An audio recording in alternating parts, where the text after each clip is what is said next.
अस्सलाम वालेकुम नाज़रीन। आज हम जनरल साइंस से रिलेटेड कुछ बातें जनरली देखेंगे। तो सबसे पहले जी क्वांटिटी क्या है और यूनिट उसका क्या बनता है।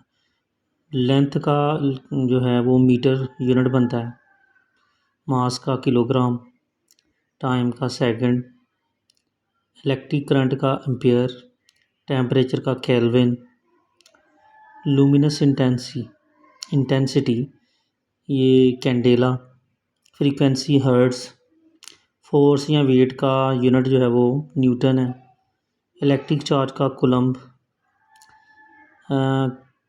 Capacitance farad, inductance henry, electrical conductance siemens, resistance या इम्पीडेंस ओहम, पावर या radiant flux watt, magnetic flux density Tesla,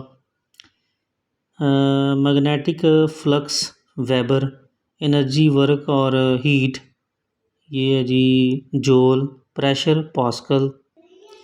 उसके बाद है जी इम्पल्स का न्यूटन सेकंड, एरिया का मीटर स्क्वायर, सरफेस टेंशन का न्यूटन पर metre, amount of substance mole, electric potential volt.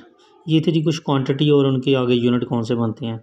Video like करें, शेयर करें, सब्सक्राइब करें और अपने कमेंट से हमें आगाह करें। बेल आइकन को प्रेस करें ताकि आपको हमारी लेटेस्ट वीडियो मिल सकें। बहुत शुक्रिया।